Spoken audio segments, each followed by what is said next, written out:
त्यं वन्दे गौरजलदं शश्वजोदर्शनमृतैः विच्छेददावग्रहम्लानो भक्त्यशश्वन्यो जीवय।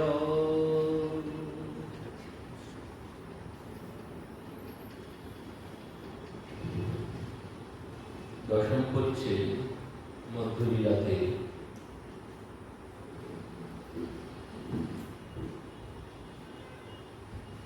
কবিরাজ গোস্বামীপাদ বর্ণনা করছে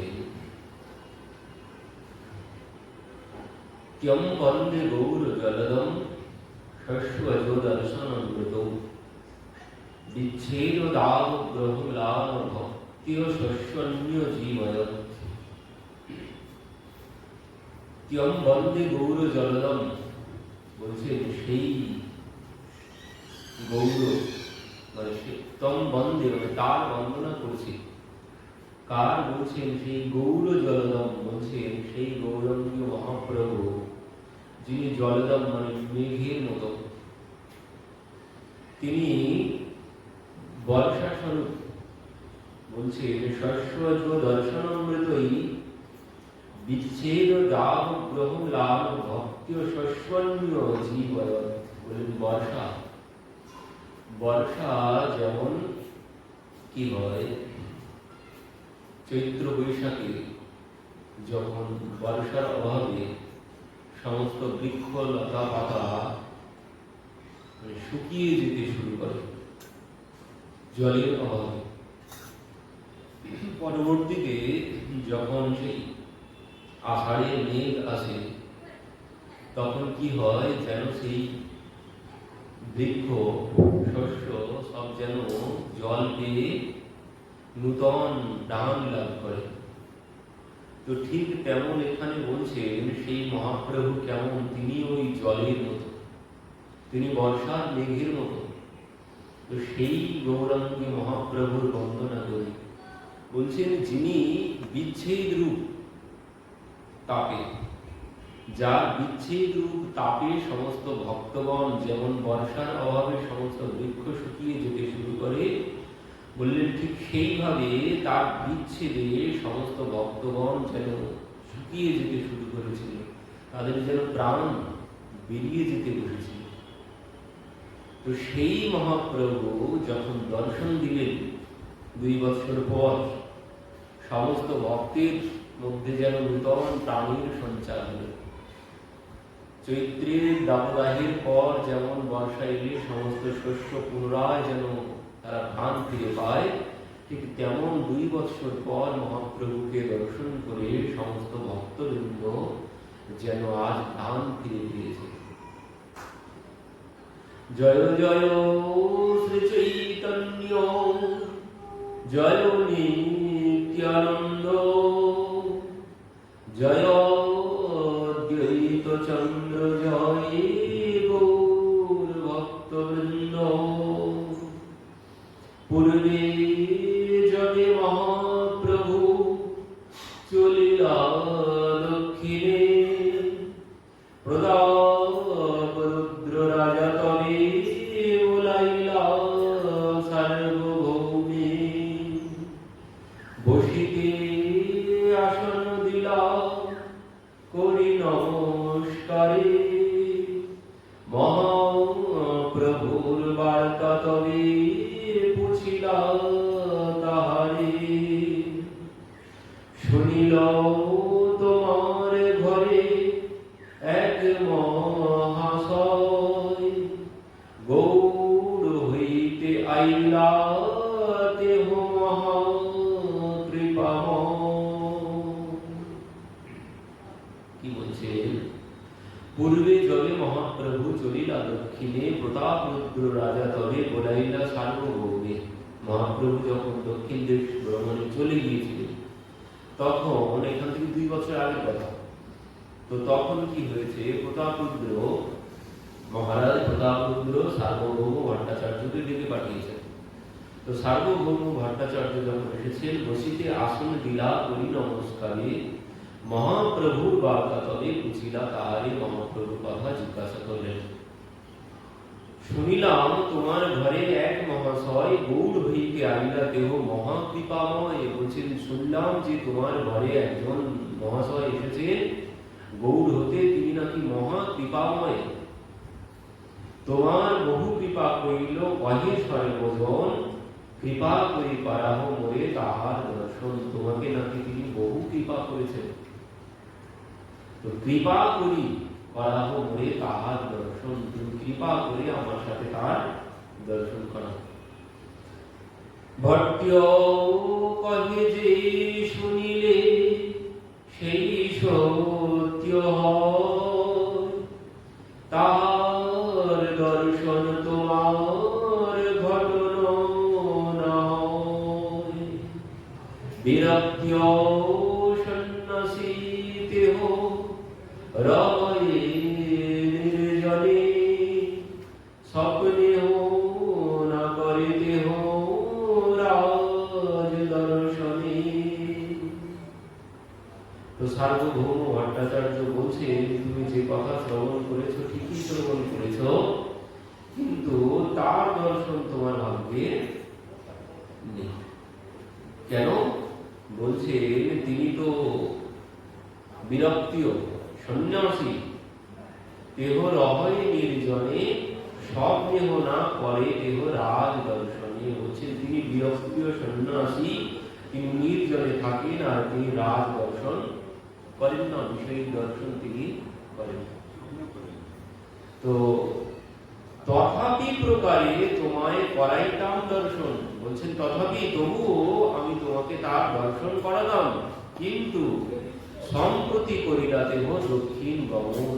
বলছেন তবুও আমি, তিনি তো রাজ দর্শন করেন না, তবুও আমি তোমাকে তার সাথে দর্শন করাতাম, কিন্তু এখন আর কিছুতেই সম্ভব নয়। কেন? বলছেন সম্প্রতি করিল দেহ দক্ষিণ গমন, তিনি দক্ষিণ দেশে গমন করেছেন। রাজা কহে জগন্নাথ ছাড়ি কেন গেলা, ভট্ট কহে মহন্তের এক লীলা। তো মহারাজ প্রতাপরুদ্র বলছেন জগন্নাথ ছেড়ে মানে পুরীধাম ছেড়ে তিনি কেন গেলেন? সার্বভৌম ভট্টাচার্য বলছেন মহন্তের এই এক লীলা। বলছেন সাধু সন্ত মহন্তের এটি এক লীলা। কেন? তীর্থ পবিত্র করিতে করে তীর্থ ভ্রমণ, সেই ছলে নিস্তরায় সাংসারিক জন। বলছেন মহন্তের সাধু সন্তের এটি একটি লীলা। কেমন? বলছেন তীর্থ পবিত্র করিতে করে তীর্থ ভ্রমণ, সেই ছলে নিস্তরায় সাংসারিক জন। তো সাধু সন্তীয় মহাত্মাগণ তারা তীর্থ ভ্রমণ করেন কেন? তীর্থকে পবিত্র করার জন্য। তারা নিজে পবিত্র হওয়ার জন্য নয়। আমার মতো পাপী যায় নিজে পবিত্র হওয়ার জন্য। আমার মতো পাপী যখন তীর্থে যাবে সে তখন পবিত্র হবে। কারণ কি? পাপী তাপী তীর্থে গেলে সেই পাপী তাপীর সমস্ত পাপ তীর্থ গ্রহণ করে। তো সেই পাপ, আমার যে পাপ তীর্থ গ্রহণ করলো, তো সেই পাপ গেল কোথায়? তীর্থে থাকলে জমা হয়ে। তো সেই পাপ থেকে পরবর্তীতে তীর্থ কিভাবে মুক্ত হবে? তো বলছেন সেখানে সমস্ত সাধু সন্তীয় মহাত্মাগণ যখন তীর্থে যাবেন তখনই সেই তীর্থগণ বলছেন সেই তীর্থ সমস্ত পাপী তাপীর পাপ থেকে পবিত্র হবেন। ওই যে মহন্তের স্বভাব হয় তারিতে পামর, নিজ কার্য নাহি থাকে যায় বড় ঘর। সাধু সন্তীয় মহাত্মাগণ তাদের নিজস্ব কোনো কারণ নেই, এমনি এমনি তারা ঘুরে ঘুরে বেড়ান। কেন? বলছেন তারা এই জন্য ঘুরে বেড়ান লোকের উদ্ধারের জন্য, জগতের উদ্ধারের জন্য। তাদের নিজের কোনো কারণ নেই, তারা ঘুরে ঘুরে বেড়াচ্ছে জগতের জীবের জন্য। তারা এইভাবে ঘুরে ঘুরে বেড়ান। আর সাধু সন্ত কোনোদিন এক স্থানে থাকে। সাধু সন্ত যদি এক স্থানে থেকে যান তাহলে আস্তে আস্তে মহিমা কমতে শুরু করবে। ওই যে একটা কথায় আছে না, বেহেতা পানি রামতা যোগী আর বেহেতা পানি, যে জল সর্বক্ষণ প্রবাহিত হচ্ছে সেই জলই হচ্ছে পবিত্র, আর সেই সাধুই হচ্ছেন প্রকৃত সাধু, যিনি সর্বক্ষণ ওই জলের মধ্যেই চলছে। এক স্থানে থাকবেন না, এক স্থানে যদি থেকে যান 1 দিন 2 দিন 3 দিন, যেই থেকে যাবেন আস্তে আস্তে তার মধ্যে আসক্তি চলেই আসবে। তো এই জন্যে সাধু সন্ত মহাত্মাগণ তারা কোথাও থাকেন না। এই জন্যেই ওই যে রূপসনাতন গোস্বামী তারা এক এক বৃক্ষতলে প্রত্যেক দিন এক এক বৃক্ষতলে এক এক রাত্রি বাস। কেন? ওই এক জায়গায় এক রাত্রি কাটালেই সঙ্গে সঙ্গে সেখানে আস্তে আস্তে মোহ, গৃহে যদি এক গৃহে যদি 1 দিন 2 দিন 3 দিন কাটানো হয়, আস্তে আস্তে মোহ চলে আসবে। আমার একটা প্রসঙ্গ আছে খুব সুন্দর। এক সাধু বাবা ঘুরতে ঘুরতে এক গাছতলায় এসে বসে পড়েছেন। তো সেই গ্রামের লোকজন খুব তারা ভক্ত, এই সাধুকে দেখে তো সবাই গিয়ে বাবাকে প্রণাম করছেন, দক্ষিণা দিচ্ছেন, ভোজন সামগ্রী তারা দিচ্ছেন। তো এই দেখে সাধু খুব প্রসন্ন হয়েছেন, বাহ এখানকার লোকজন তো খুব ভক্ত। তো সাধু সেখানে সেই রাত্রিতে সেখানে থেকে গেল। তো পরবর্তীতে কি হলো, সেই গ্রামের লোকজন এসে সাধুর জন্য ভোজনের ব্যবস্থা করেছেন। তো একদিন রাত্রি যেই কেটে গেছে, পরের দিন গ্রামের লোকজন তারা বাবাকে দর্শন করতে এসেছেন, প্রণাম করেছেন। প্রণাম করে বলছেন, বাবা আপনি কোথা থেকে এসেছেন? বাবা আপনার দর্শন কৃপা করে যখন পেয়েছি, আপনি যদি কৃপা করে আমাদের গ্রামে এখানে থেকে যেতেন, প্রত্যেক দিন আপনার দর্শন পেতাম। আর বাবা আপনার কোনো অসুবিধা হবে না, সব ব্যবস্থা আমরাই করব। আমাদের গ্রামের ভক্তগণ তারাই আপনার সমস্ত ব্যবস্থা করে দেবে, আপনি যদি কৃপা করে এখানে থেকে যেতেন। তো এই যে ভক্ত পেয়ে তিনি আস্তে আস্তে তার মনটা গড়তে শুরু করেছে। এবার তিনি প্রথম রাত তো সেখানে কাটিয়েছেন, ভক্তদের অনুরোধে ভাবছেন আর 2 দিন এখানে থেকে যাইতে হবে। তো আরো 1 রাত কাটিয়েছেন, পরবর্তীতে আরো 3 রাত যেই কাটানো হয়েছে, ভাবছেন তো ভালোই আছে, এখানে তো ভক্তবৃন্দ ভালোই ব্যবস্থা করছে, কোনো তো অসুবিধা নেই, তাহলে এখানে থেকেই যাই। এবার ভক্তবৃন্দ আসছেন, তাদের সাথে হরিকথা শুরু হয়ে যাচ্ছে। তো এবার এই কথা বলতে বলতে ভক্তগণ বলছেন, বাবা আপনার মুখে কথা শ্রবণ করে বড় আনন্দ পাচ্ছি, বাবা যদি কৃপা করে আপনি এখানে থাকতেন তো বড় ভালো হতো। তো এবার বাবা বললেন ঠিক আছে। তো এবার গ্রামের লোকজন কি করলেন, সেই বাবার জন্য সেখানে থাকার জন্য একটা ঝুপড়ি মতো বানিয়ে দিয়েছেন। বাবা আপনি এখানে থাকুন, আপনার ভোজনের ব্যবস্থা আমরা প্রত্যেক দিন করে যাব, আর প্রতিদিন আমরা এক সময় আসবো কথা শ্রবণের জন্য আপনার। তো সবাই আসেন এইভাবে, আর প্রত্যেকদিন গ্রামবাসী বাবার জন্য দুধ নিয়ে আসে, বাবা দুগ্ধ আহার করেন। তো এবার গ্রামবাসী দুগ্ধ দিয়ে যাচ্ছেন। এবার কি হয়েছে, বাবা তো ভোজন সাধনে ব্যস্ত থাকেন, গ্রামবাসীরা দুগ্ধ নিয়ে আসে, বাবা বলেন ওখানে রেখে যাও, পরে পেয়ে নেবো, এখন আমি ভোজন করছি। তো ঠিক আছে। এবার কি হয়েছে, দুগ্ধ কি হয়েছে সেখানে ইঁদুরে এসে নষ্ট করে দিচ্ছে। তো এবার বাবা বলছে, দেখো তোমরা যে এইভাবে সব দিয়ে যাচ্ছ, কিন্তু তো আমার এখানে সব ইঁদুর কোথা থেকে এসে সব নষ্ট করে দিচ্ছে, মুখ দিয়ে দিচ্ছে। তো বাবা কোনো চিন্তা করতে হবে না, আমরা এক কাজ করছি কি, বাবা ওই আমরা তো দুগ্ধ দিয়ে যাই, তো আপনার তো হয়েই যায়, কোনো অসুবিধা হবে না। আর একটু ওই আমরা একটা বিড়াল এখানে দিয়ে যাব, বিড়ালটাকে একটু দেবেন, তাহলে বিড়ালটা এখানে থেকে যাবে, আর ইঁদুরের আর কোনো উপদ্রব হবে না। বাবা বলছেন, আমার ওই পরনের যে পোশাক সেটাও ইঁদুরে কেটে দিয়েছে, সেটাও ইঁদুরে কেটে দিয়েছে।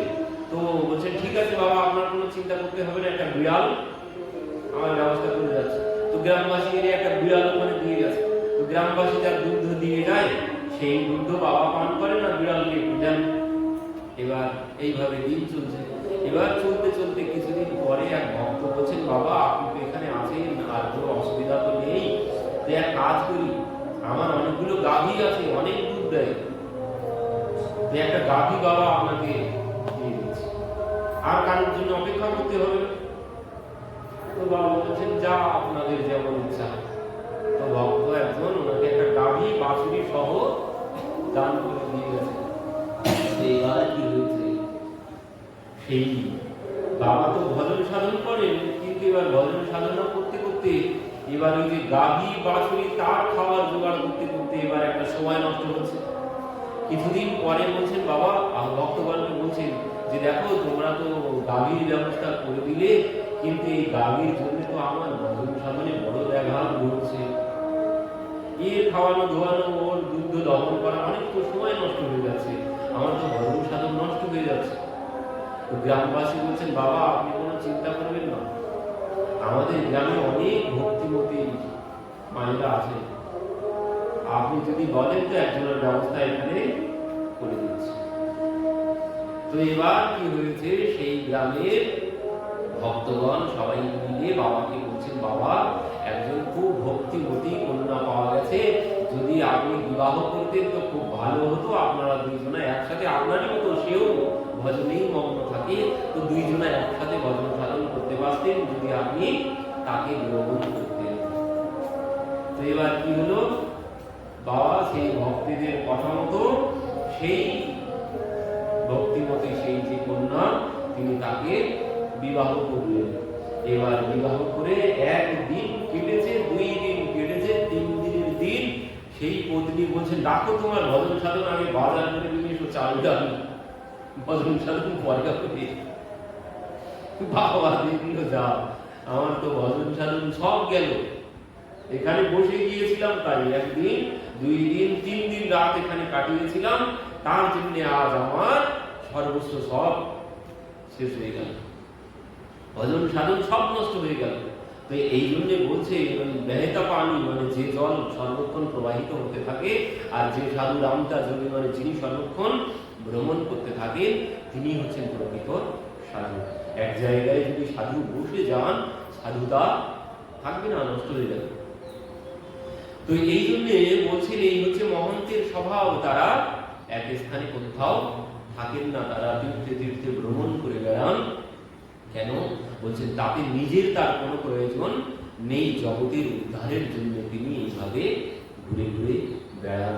বলছে শুধু এ কথা আমার নয়, সার্বভৌম ভট্টাচার্য বলছেন, কারণ তিনি তো পৃথিবী বিখ্যাত পণ্ডিত সার্বভৌম ভট্টাচার্য, তিনি বলছেন এ কথা আমার নয়, এ কথা স্বয়ং ধর্মরাজ যুধিষ্ঠির তিনি বলেছেন। এই কথা কি বলছে, ভগবদ্গীতা ভগবতস্তীর্থি ভূতা স্বয়ং বিভো তীর্থি কুর্বন্তি তীর্থানি শান্ত্যস্থানে গদাব্রতা।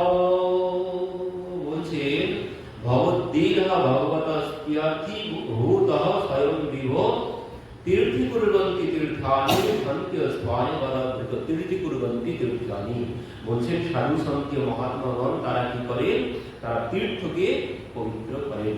যখন কোন মহাত্মা তীর্থে যান তীর্থ, তখন সেই মহাত্মার চরণ ধুলিতে তিনি পবিত্র হন।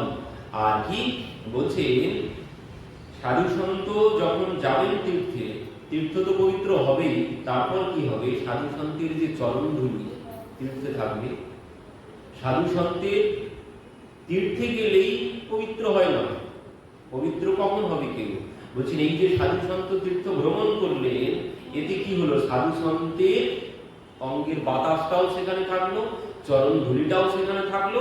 এবার যখন আমি যখন যাব কোনো না কোনো সময় সেই সাধু সন্তের চরণ ধুলি আমার সঙ্গে স্পর্শ ঘটবে, আর সেই স্পর্শে আমি পবিত্র, সাধু সন্তের চরণ ধুলির স্পর্শে আমি পবিত্র হব। এমনকি সাধু সন্তের অঙ্গের যে বাতাস সেও তো তীর্থে আছে, ওই অঙ্গের বাতাসেও পাপি তাপি সে উদ্ধার হবে, সে পাপ থেকে মুক্ত হবে। এমনকি বলছেন পাপ থেকে তো মুক্ত হবে, পাপ থেকে মুক্ত হবে, আর কি হবে বলছেন, তার ভিতরের সমস্ত ওই যে চেত দর্পণ মার্জন, সাধু সন্তের অঙ্গের বাতাস এমন ঔষধ, এমন মহা ঔষধ, আমি যদি প্রকৃত সাধু সন্তের সঙ্গে একবার আমার সংযোগ ঘটে যায়, তার স্পর্শ যদি পাই, ওই যে দর্শনে যায় মনের ময়লা, দর্শনে উঠে প্রেম তরঙ্গ। তো বলছি সাধু সন্তের দর্শন স্পর্শ দরকার হচ্ছে না। কি হয়েছে, ভাগবতের সব শেষে আছে পিঙ্গলা বেশ্যার কথা। পিঙ্গলা রাস্তার পাশে বসে আছে গাছতলায়, তো সেখানে কিছুটা দূরে বসে আছে দত্তাত্রেয় ঋষি। পিঙ্গলাটা প্রত্যেক দিনের কাজ রাস্তায় বসে থাকা, সেভাবে আমার কাছে কেউ আসবে, তো সেই জন্য সে বসে আছে। কিন্তু কি হয়েছে, কিছু দূরে দত্তাত্রেয় ঋষি গাছতলায় বসে আছে। এবার কি হয়েছে, হঠাৎ একটা বাতাস এসে ওই দত্তাত্রেয় ঋষি যেখানে বসে আছে ওই দিক থেকে একটা বাতাস এসে সোজা পিঙ্গলার দিকে গিয়েছে। এবার ওই যে ঋষির অঙ্গের বাতাস, ওই বাতাস ঋষিকে স্পর্শ করে সেই বাতাস এসে পিঙ্গলার গায়ে লেগেছে। আর যেই পিঙ্গলার গায়ে লেগেছে সঙ্গে সঙ্গে তার চিন্তা ভাবনা সব পরিবর্তন হয়ে গেছে। হায় হায়, আমার মতো মহাপাপিনী আর জগতে নেই। যেই ঋষির অঙ্গের বাতাস এনার অঙ্গে স্পর্শ করেছে সঙ্গে সঙ্গে বলছেন, হায় হায়, আমি এখানে কি জন্য বসে আছি, আমার মতো পাপিষ্ঠ আর জগতে নেই, এমন কথা ভাবতে শুরু করেছে। এতক্ষণ তিনি ভাবছিলেন এই হয়তো এ হয়তো আমার কাছে আসবে, এ হয়তো আমার কাছে আসবে, আজ হয়তো বড় একজন ব্যক্তি পাবো যার কাছ থেকে অনেক অর্থ পাবো, এমন নানা রকম চিন্তা করছে তিনি। কিন্তু করতে করতে যেই ঋষির অঙ্গের বাতাস এনার অঙ্গে লেগেছে সঙ্গে সঙ্গে তার চিন্তা ভাবনা পরিবর্তন হয়ে গেছে। তো এই জন্য সাধু সন্ত তীর্থে ভ্রমণ করে, এই জন্য সাধু সন্ত এক জায়গায় তারা স্থির থাকে না, তারা জগতে ঘুরে ঘুরে সর্বত্র ঘুরে বেড়ান জগতের উদ্ধারের জন্য। তার অঙ্গের বাতাস লাগলেও যিনি সংসারী জীব তার ভিতরেও বৈরাগ্য আসবে, তার ভিতরেও আসক্তি কমতে থাকবে। যদি একজন সর্বত্যাগী মহাত্মা, যিনি সম্পূর্ণরূপে ত্যাগী, মন প্রাণ সব থেকে, বাইরে শুধু ত্যাগ নয়, বাইরে ত্যাগ করলে ত্যাগ বলে না, বাইরে ত্যাগ করলাম অথচ মনের মধ্যে চিন্তা ভাবনা এখন ত্যাগ হয়নি, তাহলে উনি ত্যাগী নন। যিনি ভিতরবার সব দিক থেকে যিনি ত্যাগ করেছেন, তার অঙ্গের বাতাস মানে তার সংস্পর্শে আসলেই চিন্তা ভাবনা পরিবর্তন হবেই হবে, এ হতে বাধ্য। কত প্রমাণ আছে। স্বয়ং হিরণ্যকশিপু বলছেন, যখন ছেলেটার ওই অবস্থা হয়েছে, বলছেন ওই একটা গিয়েছে, যাক এর জন্য আর চারটা যেন নষ্ট না হয়, এ যদি থাকে তো আর চারটা ছেলে আমার নষ্ট হয়ে যাবে, এই জন্য একে মেরে ফেলো, একে মেরে ফেলো, না হলে আমার আর চারটি ছেলে এর সংস্পর্শে এসে নষ্ট হয়ে যাবে। এই জন্য প্রহ্লাদকে মেরে ফেলার জন্য কত চেষ্টা করেছেন, কিন্তু মহাত্মে তাকে পারেননি। পরবর্তীতে কি হলো বলছেন, ওই ছন্দ বলছেন, মহারাজ এ তো এখন ছোট আছে প্রহ্লাদ, তো আরেকবার সুযোগ দিন, আমরা নিয়ে যাই, এখন ছোট আছে, ভালো করে বোঝালে আস্তে আস্তে চিন্তা ভাবনা পরিবর্তন হয়ে যাবে। তো হিরণ্যকশিপু দেখলেন, মানতে তো পারলাম না, এত ব্যবস্থা করলাম, তো ঠিক আছে নিয়ে যাও। তো নিয়ে গেছে। এবার নিয়ে গিয়ে প্রহ্লাদ তো প্রহ্লাদের মতোই আছে, বলতে বলে এক, প্রহ্লাদ বলে আর এক। এবার কি হয়েছে, একদিন গুরুদেব বাজারে গিয়েছে, এদিকে সমস্ত গুরুকুল ফাঁকা, কেউ নেই না। তখন প্রহ্লাদ কি করেছেন, সমস্ত তার সহপাঠী বন্ধু বান্ধব যারা ছিল সবাইকে বলছেন, চল আজ আমরা একটা নূতন খেলা খেলি। কি খেলা বলছেন, সবাই আমার সাথে দুহাত তুলে আমি যা বলবো তাই বল। এবার বলছেন, প্রহ্লাদ তোরও খেলা মানে তো বুঝেছি, তোর সেই ভগবানের নাম তো ও যদি করি, তোর পিতা যদি জানতে পারে সে তো আমাদেরকে মেরে ফেলবে। তো প্রহ্লাদ বলছেন, তোরা আমার পিতার ভয় পাস, জগৎ পিতার ভয় পাস না? তো এরা বলছেন, দেখ প্রহ্লাদ, আমরা কেন ভয় পেতে যাব, আমরা তো অসুর বালক, আমরা তো অসুর বালক, আমাদের তো এই সমস্ত করতে নেই, ভগবানের নাম তো আমাদের সত্যি নেই। তো প্রহ্লাদ সেখানে বলছেন, দেব অসুর যক্ষ গন্ধর্ব এ বচ ভজন মুকুন্দ চরণ স্বস্তি মানস যথাবয়ম। বলছেন দেব অসুর যক্ষ গন্ধর্ব এ বচ, যে দেবতা গন্ধর্ব যক্ষ সবার কর্তব্য হচ্ছে ভগবানের ভজনা করা। তো বল তোরা আমার সাথে। এবার যিনি বলেছেন, তো বলেন ঠিক আছে। সমস্ত অসুর বালকদেরকে নিয়ে প্রহ্লাদ গাইতে শুরু করেছে, बोल हरि हरि हरि बोल, केशव माधव गोविंद बोल। बोल हरि हरि हरि बोल, केशव माधव গোবিন্দ बोल। এইভাবে গাইতে শুরু করেছে।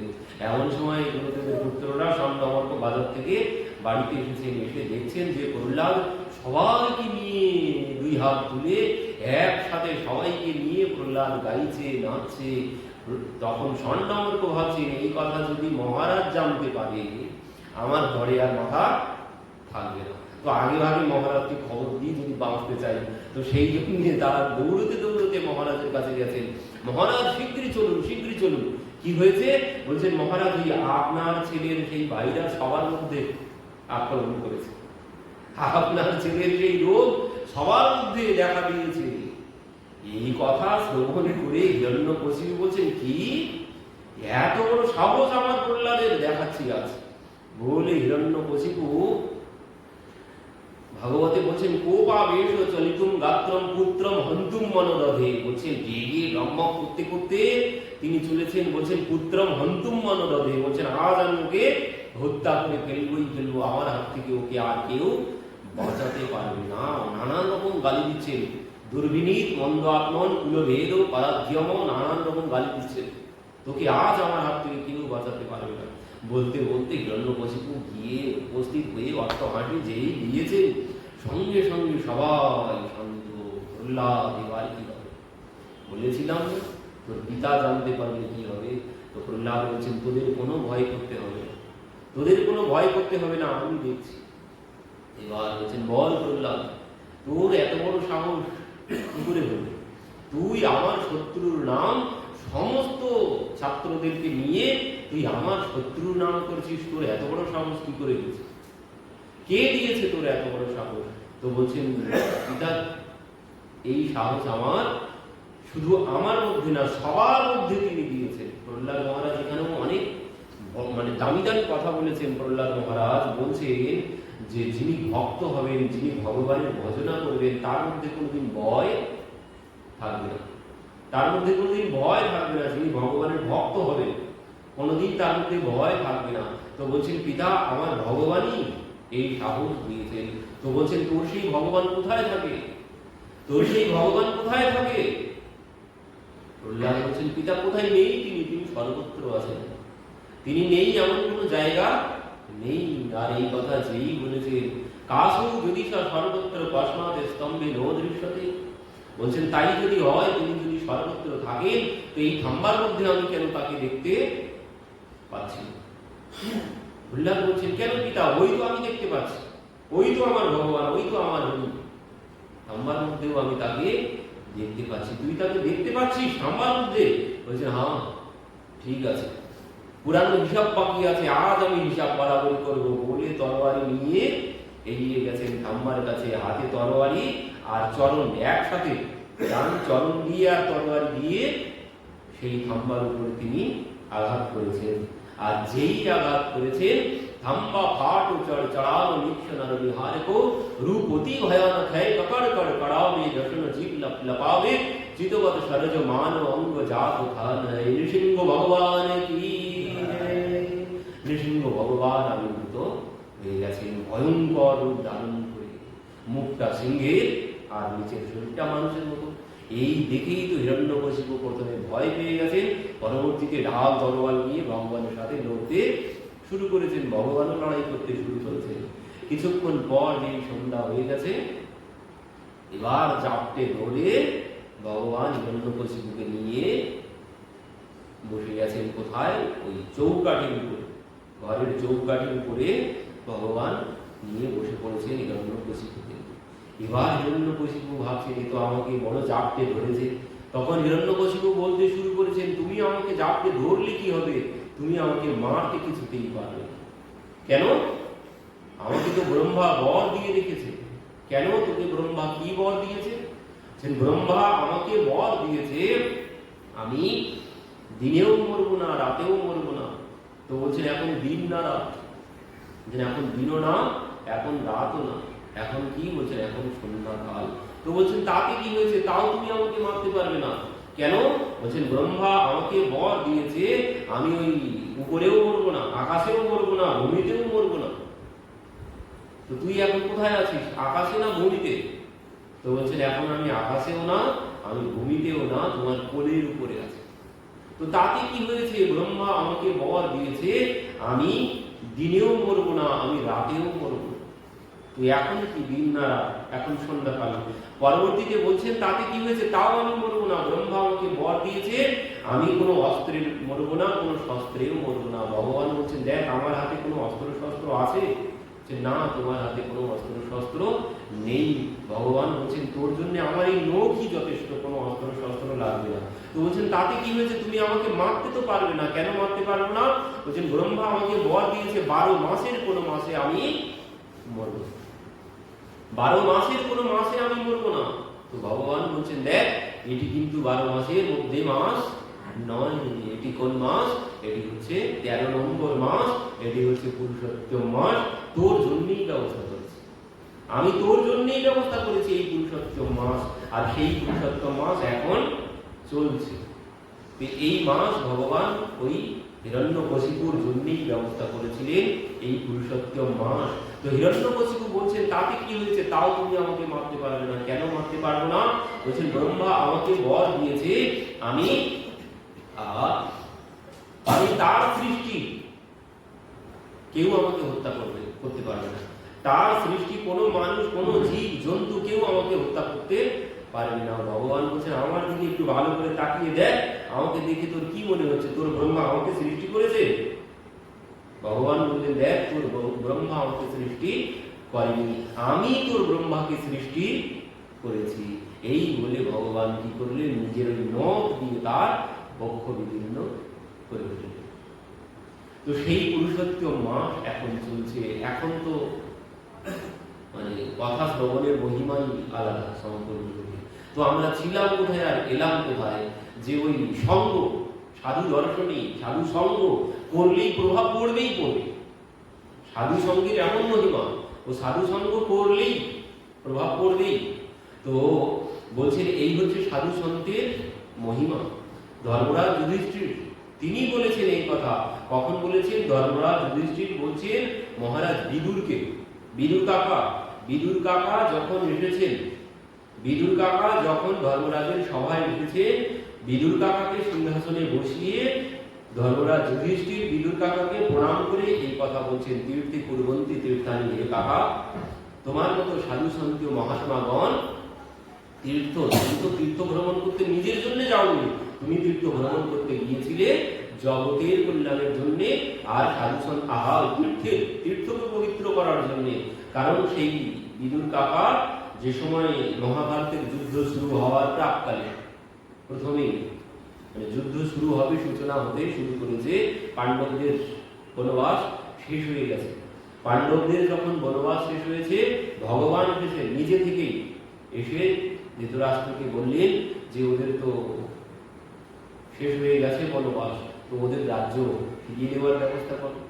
তো ধৃতরাষ্ট্র বলছেন সে তো আমি পারবো না, আমার দুর্যোধন রাজত্ব কিছুতেই ফিরিয়ে দেবে না। তখন বলছেন তাহলে তুমি এক কাজ করো, রাজত্ব ফিরিয়ে দিতে হবে না, তুমি তাদের জন্য 5টা গ্রামের ব্যবস্থা করে দাও, 5 ভাইয়ের জন্য 5টা গ্রামের ব্যবস্থা করো। আর এই কথা যেই বলেছেন দুর্যোধন এই কথা শুনেছেন। দুর্যোধন তখন বলছে বিনা যুদ্ধে না দিব সুচাগ্র মেদিনী, বিনা যুদ্ধে আমি সুচাগ্র মেদিনী, সুচের অগ্রভাগে যেটুকু ভূমি দাঁড়াতে পারে সেটুকু আমি পাণ্ডবদেরকে দান করব না। 5টা গ্রাম তো দূরের কথা, এই কে আছিস একে বাঁধ, এই হচ্ছে সব নাটের রূপ। যেই বলেছেন সঙ্গে সঙ্গে ভগবান বিশ্বরূপ দর্শন করিয়ে সেখান থেকে ভগবান চলে এসেছেন। ভগবান তখন বললেন যে তাহলে যুদ্ধ অবশ্যম্ভাবী হবেই হবে। তো ভগবান চলে গেছেন, দুর্যোধন সেখান থেকে চলে গেছে। এমন সময়ে মহারাজ বিদুর ওখানে এসে উপস্থিত। আসার আগেই ধৃতরাষ্ট্র বলছেন এসো এসো বিদুর, এসো এসো ভাই এসো। আসেনি, তখন অনেক দূরে। ধৃতরাষ্ট্রের মধ্যে একটা গুণ ছিল, তিনি কারোর ওই চরণের শব্দ শুনেই বুঝতে পারতেন কে আসছে। দেখতে তো তিনি পেতেন না, পায়ের শব্দ শুনে বলে দিতেন যে অমুক ব্যক্তি আসছে। তো এই পায়ের শব্দে তিনি বলেছেন বিদুর এসো। এবার বিদুর কাছে এসেছে, এসে বলছেন তুমি আমার পায়ের শব্দ শুনতে পেলে, কিন্তু কালের পদধ্বনি তুমি শুনতে পাচ্ছ না, কালের পদধ্বনি তুমি শুনতে পাচ্ছ না। কাল তোমার রাজ্যের দিকে এগিয়ে আসতে চলেছে। তখন ধৃতরাষ্ট্র বলছেন, কি করবো বিদুর? কৃষ্ণ রেখেছিল, দুর্যোধন তার সম্মুখে বলেই দিল যে বিনা যুদ্ধে নাহি দিব সুচাগ্র মেদিনী।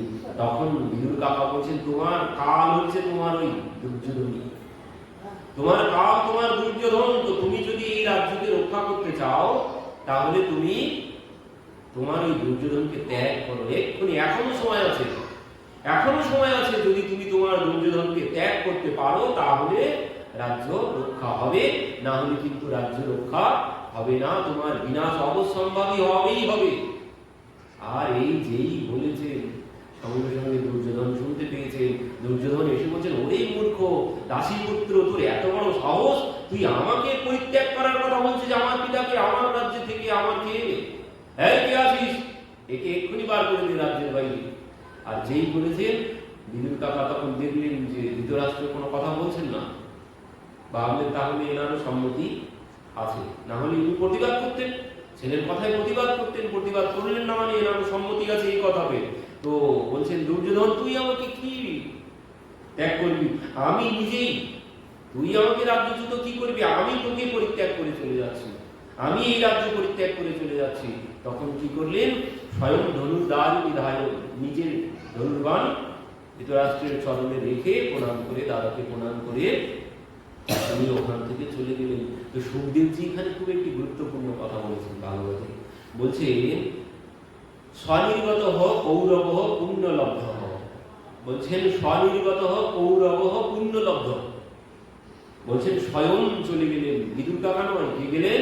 কৌরব পূর্ণলব্ধ, মানে পূর্ণ, কৌরবদের পূর্ণ আজ স্বয়ং নিজে পায়ে হেঁটে চলে গেলেন। আর পূর্ণ যখন বিনাশ হবে, পূর্ণ যখন বিনাশ হবে, পূর্ণ যখন নাশ হবে, তখন তো বিনাশ অবশ্যম্ভাবী, পূর্ণ নাশ হলেই বিনাশ, এই হবেই হবে। সুখদেবজি বলছেন, বললেন বিদুর চলে যাননি, মহারাজ বিদুর যাননি, গিয়েছেন কৌরবদের পূর্ণ, স্বয়ং নিজে পায়ে হেঁটে চলে গেলেন। আর পূর্ণ যখন নাশ হবে তার বিনাশ এ হবেই হবে। তো পূর্ণ, পূর্ণ কিসের জন্য? পূর্ণ যতদিন ছিল ততদিন ছিল এনারা, পূর্ণ এনাদের নাশ হয়েছে তো কৌরবরা সব ধ্বংস হয়ে গেছে। কারণ ইনি ধর্ম, ধর্ম ছাড়া পূর্ণ হয় না। পূর্ণ কোথার থেকে পাওয়া যাবে? পূর্ণ পাওয়া যাবে ধর্মে, ধর্ম ছাড়া পূর্ণ কোথাও পাওয়া যাবে না। দেখুন ধর্ম দুই পক্ষেই আছে, পাণ্ডবদের পক্ষেও ধর্ম আছে, কৌরবদের পক্ষেও ধর্ম আছে। পাণ্ডবদের পক্ষে ধর্মরাজ, ধর্মের অবতার, আর ইনি স্বয়ং ধর্মের অবতার বিদুর, তো ইনি ধর্ম। তো দুই পক্ষের দুইটি বৈশিষ্ট্য দেখুন। পাণ্ডবদের পক্ষে ধর্ম আছে, ধর্মের উপদেশ পাণ্ডবরা মানেন, পাণ্ডবরা ধর্মের উপদেশ মেনে চলেন, শুধু ধর্ম থাকলে হবে না, ধর্মের উপদেশ তো মানতে হবে। আর এনাদের পক্ষেও ধর্ম আছে, কিন্তু এনারা ধর্মের উপদেশ মানেন না। আর এই জন্যে ধর্মের উপদেশ না মানলে বিনাশ তো হবে। তো বিনাশের কারণ এখানে দুইটি, একটি হচ্ছে ধর্মের উপদেশ মানে না, আর একটি হচ্ছে ওই পূর্ণ, ধর্ম না মানলে পূর্ণ কোনোদিন অর্জন করা যাবে না। পূর্ণ কোথা থেকে পাওয়া যায়? পূর্ণ একমাত্র ধর্ম থেকেই পাওয়া যায়। ধর্ম আচরণে পূর্ণ সঞ্চিত হয়, অন্য কোথাও পূর্ণ পাওয়া যাবে না। ধর্ম আচরণে পূর্ণ পাওয়া যায়। আর পূর্ণ কি জন্য করতে হবে? পুণ্য কর্ম কি জন্য করতে হয়? আমরা পুণ্য কর্ম করি সবাই, দান কার্য একটি পুণ্য কর্ম। তো পুণ্য কর্ম কি? যত দেব দেবীর পূজা কর্ম, মানে ধর্মের সঙ্গে যে কর্ম জড়িত সব পুণ্য কর্ম, ধর্মের সঙ্গে যে কর্ম জড়িত সমস্ত পুণ্য কর্ম, এতে পুণ্য সঞ্চিত হবে। আর পুণ্য কি জন্য চাই?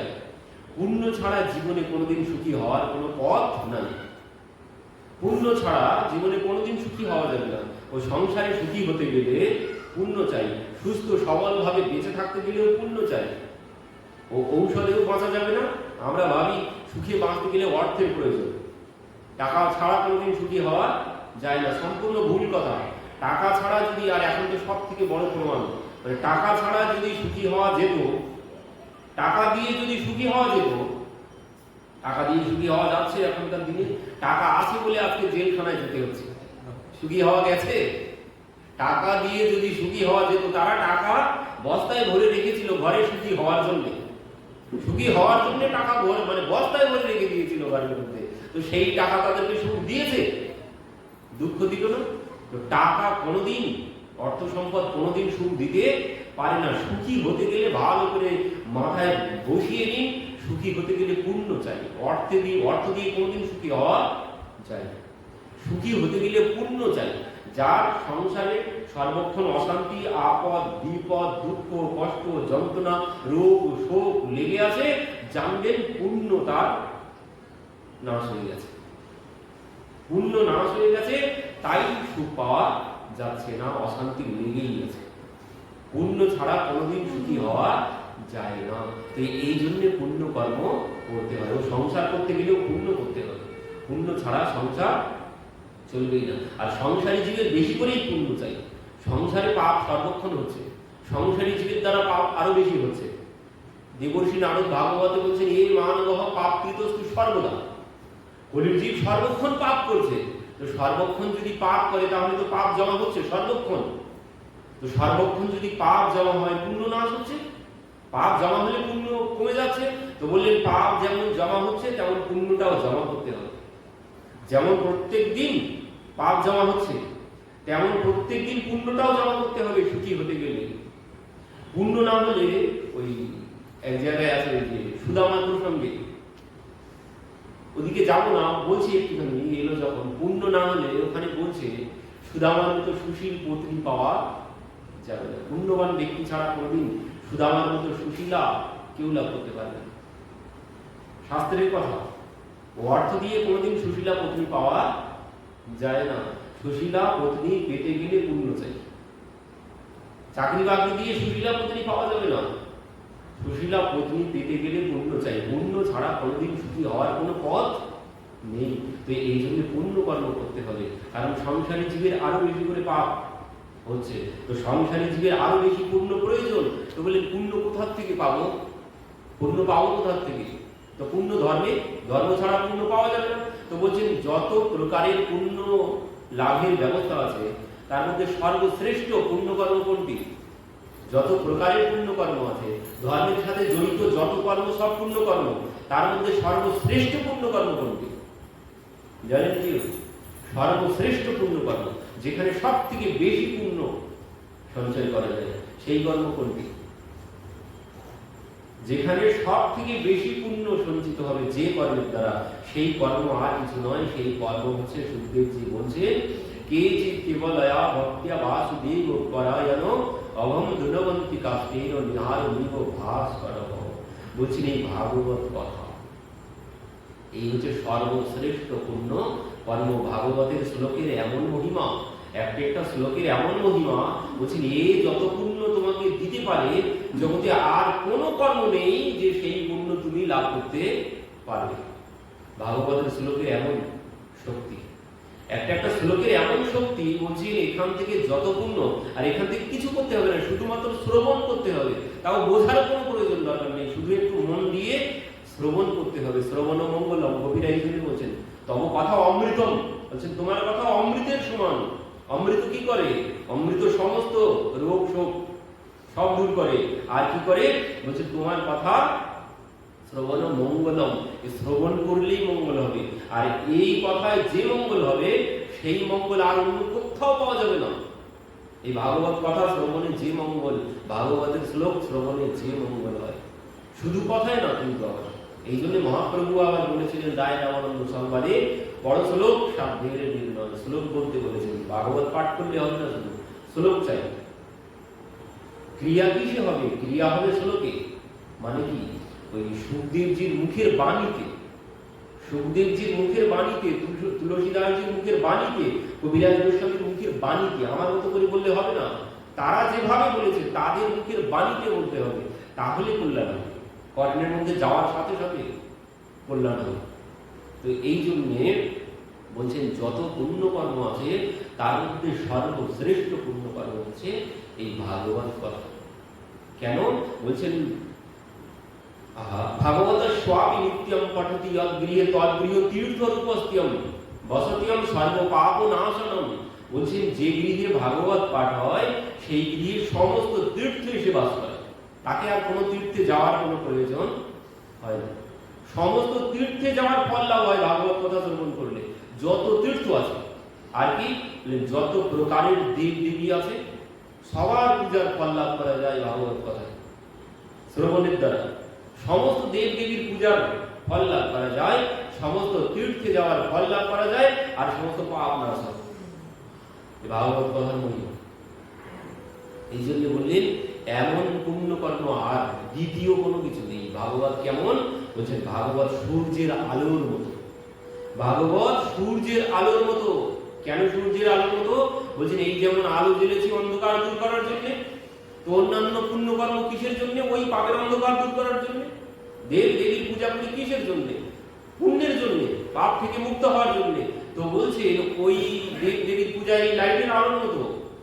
এই আলো দিয়ে সম্পূর্ণ অন্ধকার দূর হবে না, কিন্তু যখন সূর্যের উদয় হবে তখন কি হবে? সমস্ত অন্ধকার দূর হয়ে যাবে। আর কোনো অন্ধকার থাকবে? কোনো অন্ধকার থাকবে না। তো বলছেন তুমি যত প্রকারের পুণ্য কর্ম করো সব ওই লাইটের আলোর মতো, কিন্তু যখন এই ভাগবত কথা শ্রবণ করবে, এই ভাগবত সূর্যের আলোর মতো।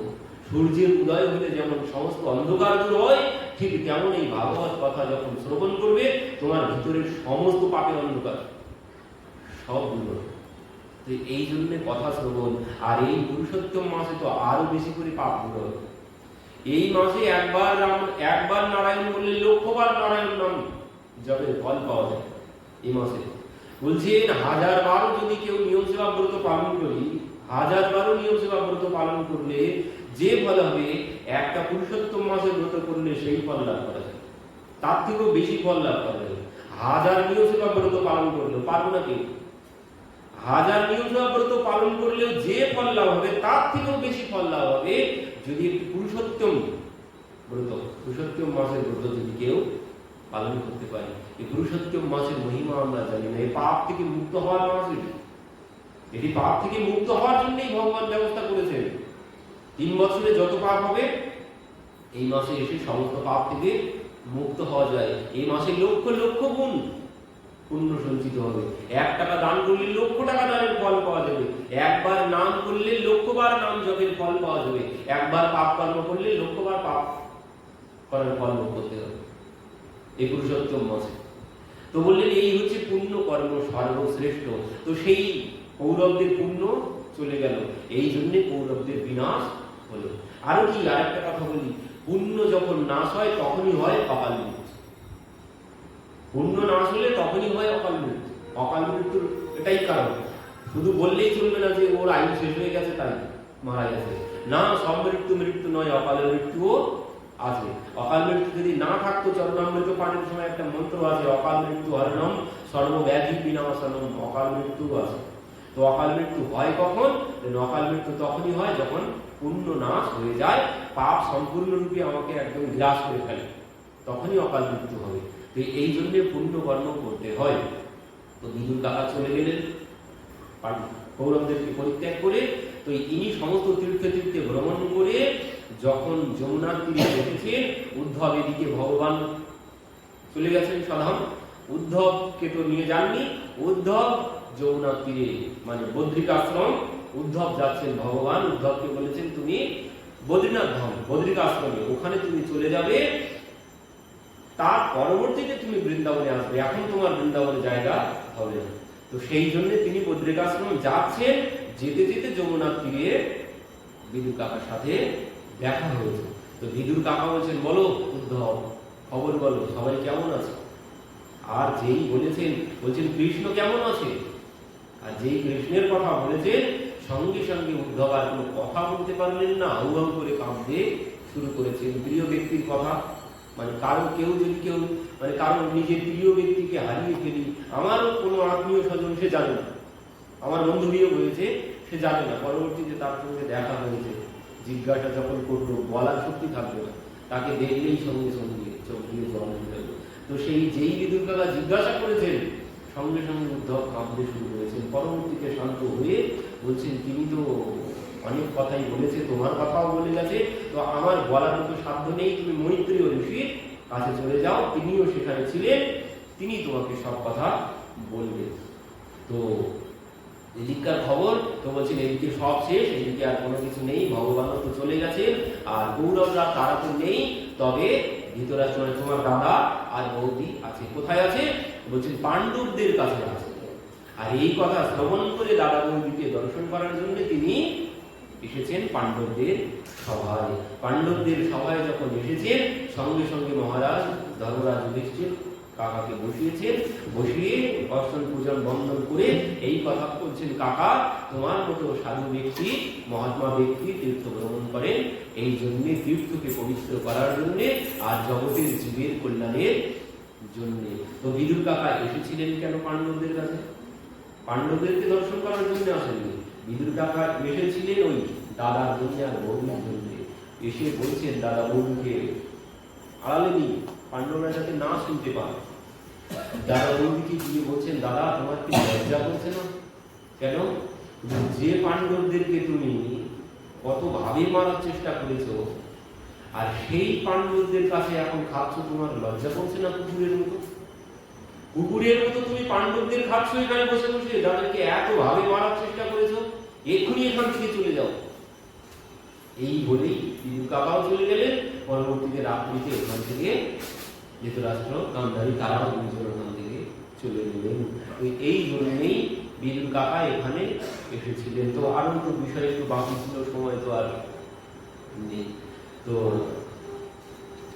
মহাত্মাগণ তাদের নিজের কোনো কাজ নেই, তারা তীর্থ ভ্রমণ করেন। এই জন্য তো কি বলছেন, বৈষ্ণবের এই হয় স্বভাব নিশ্চল, দেহ জীব নহে হয় স্বতন্ত্র ঈশ্বর, রাজা কহে তারে তুমি যাইতে কেন দিলে, পায়ে পড়ি যত্ন করি কেনে না রাখিলে। বলছেন এই হচ্ছে বৈষ্ণবের স্বভাব, তারা এক স্থানে কোথাও বেশি দিন থাকেন না। তো বলছেন তুমি তাকে যেতে কেন দিলে? তো বলছেন আমি তাকে কি করে রাখবো? ভট্ট কহে, ভট্টাচার্য কহে দেহ ঈশ্বর স্বতন্ত্র, সাক্ষাৎ কৃষ্ণ দেহ নহে পরতন্ত্র। তুমি তো স্বয়ং ভগবান, তিনি কারো অধীন নন, আমি তাকে কি করে বেঁধে রাখবো? তিনি তো স্বয়ং কৃষ্ণ। যে সার্বভৌম ভট্টাচার্য মহাপ্রভুকে বিশ্বাস করতে পারছিলেন না, বলছেন ইনি তো অল্প বয়সে সন্ন্যাস গ্রহণ করেছে, তো এনাকে প্রত্যেকদিন আমার কাছে পাঠিয়ে দিও, আমি বেদ বেদান্ত শ্রবণ করাবো, না হলে এনার সন্ন্যাস ধর্ম ইনি রাখতে পারবেন না। এই অল্প বয়সে সন্ন্যাস গ্রহণ করেছে, ইনি সন্ন্যাস শেষ পর্যন্ত রাখতে পারবেন না, তো আমি এনাকে বেদ বেদান্ত শ্রবণ করাবো। তো সেই সার্বভৌম ভট্টাচার্য আজ বলছি ইনি স্বয়ং কৃষ্ণ। সার্বভৌম ভট্টাচার্যের কত বড় পরিবর্তন হয়েছে আমরা আগামীতে শ্রবণ করবো। কত বড় পরিবর্তন হয়েছে, যিনি বিশ্বাস করতে পারেননি। গোপীনাথ আচার্যকে বলছেন তোমার তো কোনো জ্ঞান নেই, তুমি তো মূর্খ, যাকে তাকে তোমরা ভগবান বলো, তোমাদের কোনো জ্ঞান নেই, তাই তোমাদের যাকে তাকে ভগবান বলে মনে হয়। তুমি জানো শাস্ত্রের কোনো কিছু? তুমি জানো শাস্ত্রে পরিষ্কার লেখা আছে কলিযুগে ভগবানের কোনো অবতার নেই। গোপীনাথ আচার্যকে বলছেন। আর গোপীনাথ আচার্য বলছেন হ্যাঁ তুমি পণ্ডিত হতে পারো, কিন্তু তোমার প্রতি তার কৃপা নেই, তাই তুমি এমন কথা বলছো। তোমার উপরে যেদিন তার কৃপা হবে সেদিন তুমি বুঝতে পারবে, তার আগে তুমি বুঝতে পারবে না। আর এই যেই বলেছেন দুইজনে তো মারামারি বেঁধে যাওয়ার মতো, কিন্তু শালা সম্বন্ধী বলে মারামারিটা বাঁধেনি। বলছেন বুঝেছি তোমার উপরে কৃপা হয়েছে, তো তুমি বলো ইনি কি করে ভগবান। সেখানে তো অনেক কথা হয়েছে। তো ইনি সার্বভৌম ভট্টাচার্য বলছেন জানো শাস্ত্র সম্পর্কে? তোমার তো কোনো জ্ঞান নেই শাস্ত্র সম্পর্কে। শাস্ত্রে পরিষ্কার লেখা আছে ভগবানকে ত্রিযুগ বলা হয়, ভগবানের এক নাম ত্রিযুগ। কে বলেছে? ওই প্রহ্লাদ মহারাজ বলেছে। নৃসিংহ ভগবানের স্তুতিতে ওখানে প্রহ্লাদ মহারাজ ভগবানকে ত্রিযুগ বলেছেন। যে পরিষ্কার বলা আছে ভগবানের এক নাম ত্রিযুগ। কেন? তিনি সত্য ত্রেতা তারপরে অবতার গ্রহণ করেছেন, তাই তার নাম ত্রিযুগ। তো এই জন্য ইনি বলছেন তাহলে 3 যুগে অবতার গ্রহণ করেছে, তাই এর নাম ত্রিযুগ। কলি যুগে এর কোনো অবতার নেই। গোপীনাথ আচার্য এখানেও বলেছেন যে তোমার উপরে তার কৃপা নেই, তুমি বুঝতে পারবে না ঈশ্বরের লীলা সকল। তো পরবর্তীতে গোপীনাথ আচার্য তো অনেক মহাভারত থেকে প্রমাণ দেখিয়েছেন, ভাগবতের শ্লোক তিনি দেখিয়েছেন, দেখিয়ে পরবর্তীতে এনার ভুল ভাঙালেন। তো আমরা সে কথা আগামীতে শ্রবণ করবো। আজ এখানেই কথা বিশ্রাম হলো। জয় জয় শ্রী রাধে শ্যাম, গিরিরাজ মহারাজ কি জয়।